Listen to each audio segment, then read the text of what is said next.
परमेश्वर के धन्य नाम की महिमा हो। प्रभात मनन के सत्र 2800 में आप सभी का बड़े प्रेम के साथ स्वागत करता हूं।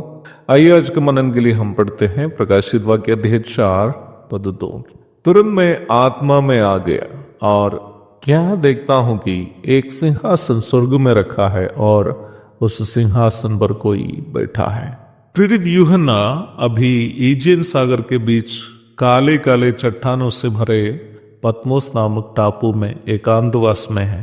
परमेश्वर के वचन और यीशु मसीह की गवाही के कारण रोमी सम्राट डोमिशियन के आदेशानुसार बुजुर्ग यूहन्ना को यहाँ की ओर भेज दिया गया था। पर अकेलापन की इस भयानक परिस्थिति में भी प्रेरित यूहन्ना, जो उस समय लगभग 90 वर्ष का बुजुर्ग था, आत्मिक आनंद का शिखर पर था। आत्मिक आनंद को हम कैसे वचनानुसार परिभाषित कर सकते हैं? आत्मिक आनंद की दो खास परिप्रेक्ष्य है। आत्मिक आनंद की पहली परिप्रेक्ष्य यीशु मसीह की उपस्थिति का एहसास से उत्पन्न आनंद है, अर्थात परिस्थिति जिसमें हम हैं काफी हमारे विरोध में होने पर भी यह एहसास हमें निम्न कठिन परिस्थिति से गुजरने के लिए हिम्मत और खुशी प्रदान करता है।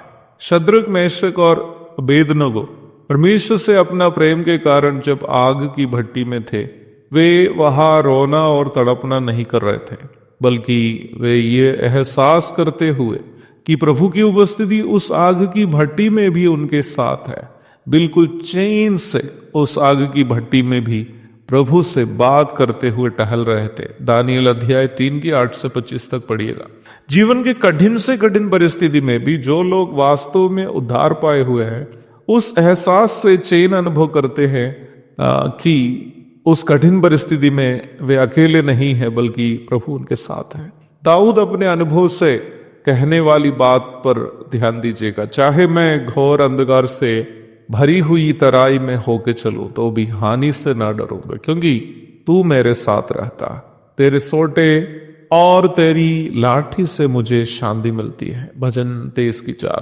प्रभु के साथ नियमित संबंध में जीवन बिताने वाले लोग जीवन के मुश्किल परिस्थिति में भी अपने करीब प्रभु की उपस्थिति का एहसास कर पाते हैं।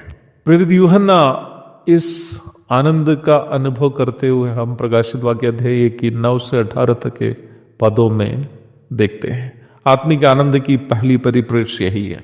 आत्मिक आनंद की दूसरी परिप्रेक्ष्य अपना अनंतकालीन स्वर्गीय जीवन का धन्य दर्शन है।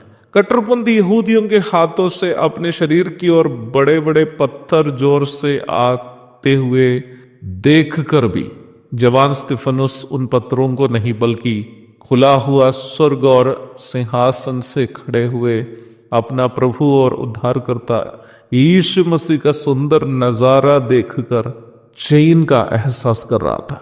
प्रेरितों के काम अध्याय 7 की 54 से 60 तक पढ़िएगा। इस दुष्ट और पापी संसार का क्षण भंगुरता और अनंतकालीन स्वर्गीय जीवन का एहसास जो भी विश्वासी करता है, वह कभी भी जीवन की कठिनाइयों के सामने घबराएगा नहीं। बस इतना कहेगा, मेरे लिए जीवित रहना मसीह है और मर जाना लाभ है। फिलिपी 1 की 21। प्रेरित यूहन्ना मसीही आनंद की उस दूसरी परिप्रेक्ष्य का भी अनुभव यह करते हुए हम देख रहे हैं। वह खुला हुआ स्वर्ग में सिंहासन पर बैठा हुआ यीशु मसीह का दर्शन कर रहा था। प्रत्येक उस व्यक्ति जिन्होंने प्रभु यीशु मसीह पर विश्वास नहीं किया है, अपना उस तात्कालीन जीवन के बाद अनंतकालीन मृत्यु का भयानक अंधकार को बड़े भय के साथ देखता है।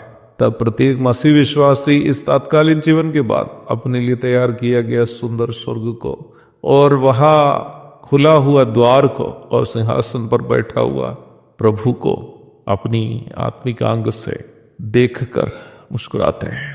पर अवश्य याद रखे प्यारो, प्रभु की उपस्थिति का एहसास और अनंतकालीन स्वर्ग का दर्शन वही लोग करते हैं जो पवित्र आत्मा में हैं। इन सारी घटनाएं चाहे प्रेरित यूहन्ना हो, स्तिफनुस हो, देख रहे थे, वे पवित्र आत्मा में थे। प्रत्येक उद्धार प्राप्त विश्वासी को पवित्र आत्मा का दान प्राप्त हो जाता है। यूहन्ना 7:39, इफिसियों 1:13-14। जो विश्वासी अथवा उद्धार प्राप्त व्यक्ति उनमें वास करने वाला पवित्र आत्मा के नियंत्रण में और पवित्र आत्मा की अगुवाई में जीवन बिताता है, वही आत्मिक जीवन का इस अनोखा आनंद को अनुभव कर पाते हैं। आइए आज सुबह हम प्रत्येक भी प्रभु से ये प्रार्थना करते हैं, प्रभु मुझे भी पवित्र आत्मा के नियंत्रण में और अगुवाई में जीने के लिए मेरी मदद कीजिए, ताकि मैं भी उस स्तिफानुस के और प्रेरित यूहन्ना के समान मेरे जीवन के हर पल आपकी उपस्थिति का एहसास कर सकूं और मैं खुला स्वर्ग का और सिंहासन पर बैठे हुए प्रभु का दर्शन देखकर इस तात्कालीन जीवन पार कर सकूं। एक और शुभ दिन की धन्य कामनाओं के साथ आज को मनन में यह समाप्त करता हूं। प्रभु आप सबको आशीष दे। आमीन।